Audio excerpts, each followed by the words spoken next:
పాకిస్తాన్ చైనాకు 75mm screen లో వెన్నుపోటు పొడిచింది. ఈ ఇమేజ్ చూడండి. ఇది మొన్న యునైటెడ్ నేషన్స్ జనరల్ అసెంబ్లీ సమావేశం అమెరికాలో జరిగినప్పుడు అసీమునీర్ అనే షెహబాజ్ షరీఫ్ డొనాల్డ్ ట్రంప్ ను కలిసిన దృశ్యం ఇది.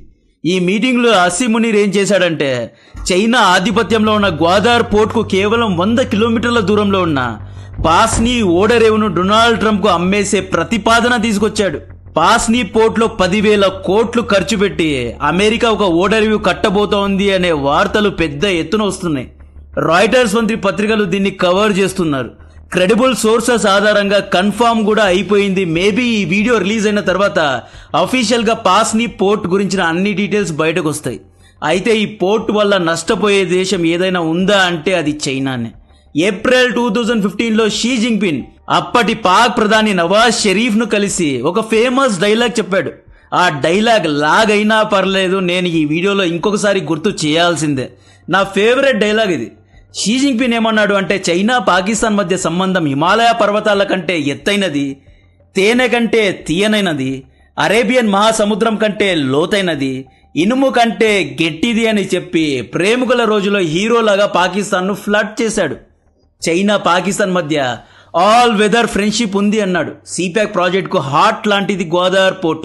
సిపాక్ ప్రాజెక్ట్ అనేది 3,000 కిలోమీటర్ల రోడ్. చైనా యొక్క షింగ్ జియాంగ్ నుండి వస్తువులను గ్వాదార్ పోర్ట్ కు రోడ్ అండ్ రైల్ మార్గాల ద్వారా తరలించి గ్వాదార్ పోర్ట్ నుండి సముద్ర మార్గం గుండా Saudi, UAE, Iran, Kuwait, Oman, Yemen వంటి మిడిల్ ఈస్ట్ అండ్ గల్ఫ్ దేశాలకు వస్తువులను సరఫరా చేయాలి అనుకునే గ్వాదార్ పోర్ట్ ను కట్టుకుంది చైనా. గ్వాదార్ పోర్ట్ ను అల్లారు ముద్దుగా చైనా కట్టుకుంది. మలకాబ్ స్ట్రైట్ చోక్ పాయింట్ లో శత్రు దేశాలు ఒకవేళ రేపు యుద్ధం వస్తే మలకాబ్ స్ట్రైట్ ను బ్లాక్ చేసే సిపాక్ ప్రాజెక్ట్ ద్వారా, సిపాక్ రోడ్స్ ద్వారా ఇరాన్ నుండి ఆయిల్ ను ఇంపోర్ట్ చేసుకోవచ్చు అనే ఒక ఆల్టర్నేట్ రూట్ లాగా, స్ట్రాటజిక్ రోడ్ లాగా చైనా సిపాక్ ను కట్టుకుంది. సిపాక్ కోసం ఇప్పటికే 10 లక్షల కోట్లు చైనా ఖర్చు పెట్టింది. సిపాక్ ప్రాజెక్ట్ కోసం చైనా యొక్క ఇంజనీర్స్ చనిపోయారు, చైనా యొక్క కంపెనీస్ నష్టపోయాయి. ఇన్ని జరిగినా కూడా చైనా సిపాక్ అని చెప్పింది. బీఆర్ఐకు హార్ట్ లాంటిది సిపాక్ ప్రాజెక్ట్. గ్వాదార్ పోర్ట్ ను 3 లక్షల కోట్లు ఖర్చు పెట్టి పాకిస్తాన్ నుండి కొనుక్కున్నది చైనా. గ్వాదార్ లో డీప్ సీ పోర్ట్ కట్టుకుంది. గ్వాదార్ లో చైనా యొక్క మినీ సిటీ కూడా ఉంది. గ్వాదార్ స్ట్రాటజికలీ ఎందుకంత ఇంపార్టెంట్ అంటే గ్వాదార్ అరేబియన్ మహాసముద్ర తీరాన ఉంటుంది. ఇక్కడ చూడండి, దీన్ని స్ట్రైట్ ఆఫ్ హర్మూజ్ అంటారు. ఇక్కడ నుండే ఇరాన్, ఖతార్, సౌదీ దేశాలు ఆయిల్ ను సరఫరా చేస్తారు. మొన్న ఇజ్రాయెల్, ఇరాన్ మధ్య యుద్ధం జరిగింది కదా, ఆ యుద్ధ సమయంలో ఇరాన్ ఏమనింది, స్ట్రైట్ ఆఫ్ హర్మూజ్ ను నేను క్లోజ్ చేస్తానని ప్రపంచ దేశాలను బెదిరించింది. ఈ హర్మూజ్ గుండానే దాదాపు 40% లిక్విడిఫైడ్ న్యాచురల్ గ్యాస్ అనేది సరఫరా అవుతుంది. రేపు స్ట్రైట్ ఆఫ్ హర్మూజ్ ను బ్లాక్ చేస్తే చైనా నేవీ ఇమ్మీడియట్ గా అటాక్ చేయడానికి గ్వాదార్ అనుకూలంగా ఉంటుంది అన్నమాట. గ్వాదార్ పర్షియన్ గల్ఫ్ కు దగ్గరలో, ఇరాన్ కు దగ్గరలో ఉంటుందండి. Gwadar the so called string of pearls లో భాగంగా ఉంది. స్ట్రింగ్ ఆఫ్ పల్స్ అంటే ఏంటో తెలుసు కదా. చైనా భారత్ ను అన్ని వైపుల నుండి చుట్టుముట్టింది. హమ్మన్టోటా పోర్ట్, గ్వాదార్ పోర్ట్, బంగ్లాదేశ్ లో ఒక పోర్ట్, నేపాల్లో, ఇలా అన్ని చోట్ల ఇండియాను చుట్టుముట్టడాన్నే స్ట్రింగ్ ఆఫ్ పల్స్ అంటారు. సో గ్వాదార్ అనేది చైనాకు చాలా అంటే చాలా ఇంపార్టెంట్. గ్వాదార్ అనేది వ్యాపార సంబంధిత ఓడరేవు ఒక్కటే కాదు, గ్వాదార్ లో చైనా యొక్క నేవల్ షిప్స్ కూడా డాక్ అవుతూ ఉంటాయి. ఇది యాక్చువల్లీ చైనా యొక్క మిలిటరీ బేస్ అండి. ఉదాహరణకు రేపు అరేబియన్ సీలో లేదా స్ట్రైట్ ఆఫ్ హార్మూజ్ లో చైనీస్ షిప్స్ పైన ఎవరైనా అటాక్ చేసినా, లేదా సముద్ర దొంగలు చైనీస్ షిప్ ను కబ్జా చేసుకున్నా, షాంఘై నుండి అక్కడెక్కడి నుండో మలక్కాబ్ స్ట్రైట్ గుండా చైనా అరేబియన్ మహాసముద్రం వరకు రావాలి అంటే వారాలు, నెలలు పడతాయి. అదే గ్వాదార్ లో చైనా కంట్రోల్ ఉంది కాబట్టి గ్వాదార్ నుండే చైనా యొక్క యుద్ధ నౌకలు రంగంలో దిగుతారు. దీన్నే స్ట్రాటజిక్ ఇంపార్టెన్స్ అంటారు. సముద్ర దొంగలను అరెస్ట్ చేసి తమ షిప్ ను తాము కాపాడుకుంటారు. ఇప్పుడేమైంది అంటే పాకిస్తాన్ చైనాకు వెన్నుపోటు పొడిచింది. గ్వాదార్ కు కేవలం 100 కిలోమీటర్ల దూరంలో ఉన్న పాస్నీ సిటీలో ఒక ఓడరేవు కట్టుకోండి అని చెప్పి డొనాల్డ్ ట్రంప్ కు ఆఫర్ ఇచ్చారు. పాస్నీ అనేది ఇరాన్ కు 250 కిలోమీటర్ల దూరంలో ఉంటుంది. యాక్చువల్లీ ఇది బార్డర్ లో ఉంటుంది. This means America Iran back yard లో ఉంది. ఇరాన్ కు ఇది మంచి న్యూస్ కాదు, బాగైంది. ఒక ఉగ్రవాద దేశానికి సపోర్ట్ చేసినందుకు చైనాకు తగిన శాస్తే జరిగింది. ఇరాన్ కూడా గత కొన్ని రోజుల నుండి పాకిస్తాన్ తో రాసుకు పూసుకు తిరిగింది. ఉమ్మా ఉమ్మా అని పాటలు పాడింది. పాకిస్తాన్ ను హక్కున చేర్చుకుంది. ఇస్లామిక్ నాటో అని చెప్పి పాకిస్తాన్ ను కలుపుకోవడానికి చూసింది. ఇప్పుడు పాకిస్తాన్ ఇరాన్ శత్రు దేశమైన అమెరికాకు ఒక ఓడరేవునే గిఫ్ట్ గా ఇచ్చేసింది. ఈ ఓడరేవులో డెఫినెట్ గా అమెరికా అయితే వ్యాపారం చేయదు. నేవల్ బేస్ ను కట్టుకుంటుంది లేదా మిలిటరీ బేస్ ను కట్టుకుంటుంది. పాస్నీలో అమెరికన్ నేవల్ బేస్ వల్ల చైనాకు కలిగే 3 నష్టాల్లో ఒకటి సిపాక్ ప్రాజెక్ట్ షెడ్కు వెళ్లాల్సిందే, చచ్చిపోవాల్సిందే. హైపోథెటికల్లీ రేపు యుఎస్ఏ చైనా మధ్య యుద్ధం వస్తే డెఫినెట్ గా రేపు వస్తుంది. అలా వచ్చినప్పుడు అమెరికా పాస్ని దోహా సౌదీలో ఉన్న తమ యొక్క మిలిటరీ బేసెస్ ద్వారా గ్వాదార్ను బ్లాక్ చేసినా చేయగలదు, గ్వాదార్ను కబ్జా చేసుకున్నా చేసుకోవచ్చు. 2 పాస్ని పోర్ట్ నుండి అమెరికా చైనా షిప్స్ పైన నిఘాను ఉంచుతుంది. This is very important my dear friends. Intelligence is wealth అంటారు. బాత్రూంలో సీసీటీవీ కెమెరాస్ ఎంత డేంజరో, గ్వాదర్ పైన అమెరికన్ శాటిలైట్స్ యొక్క నిఘా కూడా అంతే డేంజరస్. థర్డ్ పాయింట్ ఏంటి అంటే అమెరికా పాకిస్తాన్ ను తమ వైపు లాక్కుంది. పాకిస్తాన్ లో బలోచిస్తాన్ లో చైనా యొక్క ఆధిపత్యాన్ని తగ్గించింది. సో ఈ విధంగా అరేబియన్ సీలో ఒక ముఖ్య దేశమైన పాకిస్తాన్ అమెరికా ఒడిలో కూర్చుంది. This is not good news to China.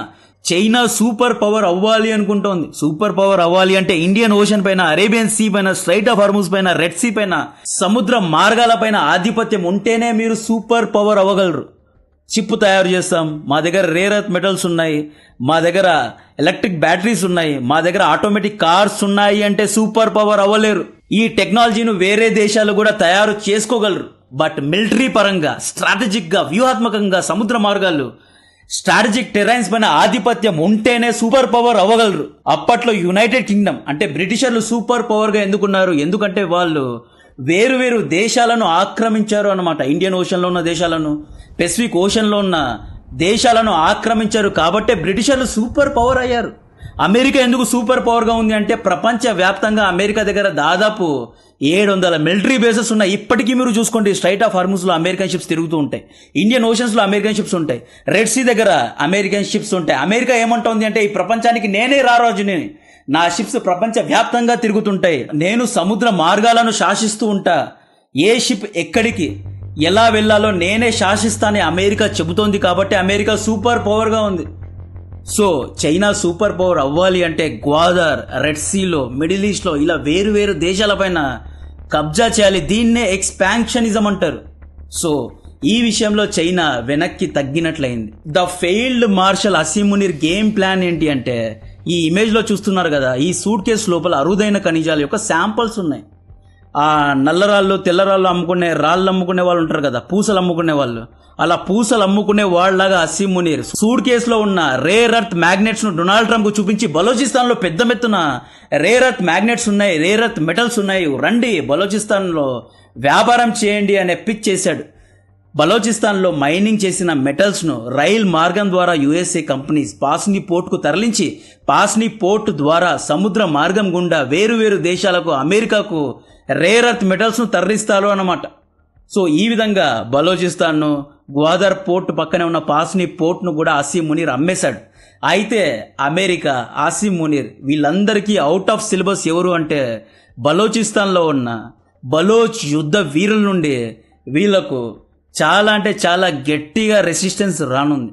బలోచిస్తాన్లో వ్యాపారం చేయడం అంత ఈజీ కాదు. పాస్నీలో పోర్ట్ కట్టుకోవడం ఈజీ, బట్ బలోచిస్తాన్లో మైనింగ్ చేసి రేర్ ఎర్త్ మెటల్స్ ను సరఫరా చేసుకొని వ్యాపారం చేయడం అంత ఈజీ కాదు. జూలై 2019లో ఏమైంది అంటే ఇమ్రాన్ ఖాన్ వాషింగ్టన్ కు వెళ్ళాడు. అప్పటి ప్రెసిడెంట్ ట్రంప్ ఏమన్నాడు, నువ్వు చైనాకు కొమ్ము కాస్తున్నావు, నేను నిన్ను నమ్మను అన్నాడు. ఆ తర్వాత జో బైడెన్ కాలంలో ఇమ్రాన్ ఖాన్ 2022 ఫిబ్రవరిలో యుక్రెయిన్ యుద్ధం మొదలైన నెక్స్ట్ రోజే పుతిన్ ను వెళ్లి కలిశాడు. సో ఇమ్రాన్ ఖాన్ అమెరికాను డిచ్ చేశాడు, శత్రు దేశమైన రష్యాను కలిశాడు అని చెప్పి ఇమ్రాన్ ఖాన్ ను గద్దె నుండి దింపారు, జైల్లో వేశారు. ఆ తర్వాత ఏమైంది, 2025లో మళ్ళీ డొనాల్డ్ ట్రంప్ ప్రెసిడెంట్ అయ్యాడు. ఈసారి ఏమైంది అంటే పేల్గాం దాడి కంటే 20 రోజుల ముందు డొనాల్డ్ ట్రంప్ కొడుకులు అసీం మునీర్ తో ఒక ఒప్పందం చేసుకున్నారు. అదే క్రిప్టో కరెన్సీ ఒప్పందం. ఈ వ్యాపారం కారణంగానే డొనాల్డ్ ట్రంప్ పాకిస్తాన్ కు చాలా అంటే చాలా క్లోజ్ అయిపోయాడు. పాకిస్తాన్ ను దత్తత తీసుకున్నాడు, ఇండియానే డిచ్ చేసేంత వరకు వెళ్ళాడు. పాకిస్తాన్ కోసం ఇండియా నాకొద్దు అన్నట్లు డొనాల్డ్ ట్రంప్ మాట్లాడుతున్నాడు. సో ఈసారి పాకిస్తాన్ అండ్ అమెరికా చాలా దగ్గర అవుతున్నారు. అమెరికా ఉంది అని చెప్పి 2015 నుండి చైనాతో కాపురం చేసిన పాకిస్తాన్ చైనాకు విడాకులు ఇచ్చి అమెరికా చెంతకు చేరింది. ఫైనలీ పాస్ని పోర్ట్ ద్వారా భారత్కు వచ్చే నష్టం ఏంటి అంటే భారత్కు పెద్దగా నష్టమేమీ రాదు, ఆల్రెడీ ఎంతో మనం నష్టపోయాం. 1947లో మన భారతీయ నాయకులు చేసిన అతి పెద్ద తప్పు పాకిస్తాన్ ను విడగొట్టడమే. ఒక వజ్రం లాంటి, బంగారం లాంటి లొకేషన్ ను మనం పాకిస్తాన్ కు ఇచ్చేసాం. జోగ్రఫికలీ ఇండియా కంటే పాకిస్తాన్ అనేది చాలా అంటే చాలా వ్యూహాత్మకమైన లొకేషన్లో ఉందండి. పాకిస్తాన్ సెంట్రల్ ఏషియాకు కనెక్ట్ అవుతోంది, మిడిల్ ఈస్ట్ దేశాలకు కనెక్ట్ అవుతోంది, ఆఫ్ఘనిస్తాన్ ఇరాన్తో కనెక్ట్ అవుతోంది, అరేబియన్ సీకు దగ్గర ఉంది, ఇండియన్ ఓషన్కు దగ్గరగా ఉంది. పాకిస్తాన్ నుండి యూరోప్తో వ్యాపారం చేయొచ్చు, రష్యాతో వ్యాపారం చేయొచ్చు. పాకిస్తాన్ను ఎలా వదులుకున్నామో నాకైతే అర్థం కావడం లేదు. చాబహార్కు కేవలం 500 కిలోమీటర్ల దూరంలో పాస్ని పోర్ట్ ఉంది. పాస్ని పోర్ట్లో అమెరికన్ ఆర్మీ వచ్చేస్తే వీళ్ళు ఊరికే ఉంటారు. ఆ శాటిలైట్స్ పంపి చాబహార్ పోర్ట్లో తమ యొక్క నిఘాను పెంచుకుంటారు. ఇండియా యొక్క వ్యాపార నౌకలపైన నిఘాను ఉంచుతారు. రష్యా నుండి మనం ఎటువంటి ఆయుధాలను ఇంపోర్ట్ చేసుకుంటున్నామనే ఆ మొత్తం డీటెయిల్స్ అమెరికా దగ్గర వచ్చేస్తాయి. పాస్ని పోర్ట్ వల్ల ఆఫ్ఘనిస్తాన్ కూడా నష్టపోతుంది. మొన్న డొనాల్డ్ ట్రంప్ ఏమన్నాడు, నాకు బాగ్రామ్ కావాలి అని అడిగాడు. పాస్ని ఆఫ్ఘనిస్తాన్కు కేవలం 500 కిలోమీటర్ల దూరంలో ఉంది. సో పాస్ని పోర్ట్ ద్వారా అమెరికన్ మిలిటరీ ఆఫ్ఘనిస్తాన్ పైన కూడా నిఘాను పెంచుకుంటారు అన్నమాట. వాట్ ఎవర్, చైనా, ఇరాన్ దేశాలు పాకిస్తాన్కు నమ్మినందుకు పెద్ద ముద్ద పెట్టారు. పాస్ని పోర్ట్ గురించిన మరిన్ని డీటెయిల్స్ ఇస్తూనే ఉంటా. నా కాంటెంట్, నా ఎక్స్ప్లెనేషన్ అండ్ నా మ్యాప్ స్టైల్స్ నచ్చితే వీడియోను లైక్ చేయండి, ఛానల్ను సబ్స్క్రైబ్ చేయండి, అందరికీ షేర్ చేయండి. జై హింద్.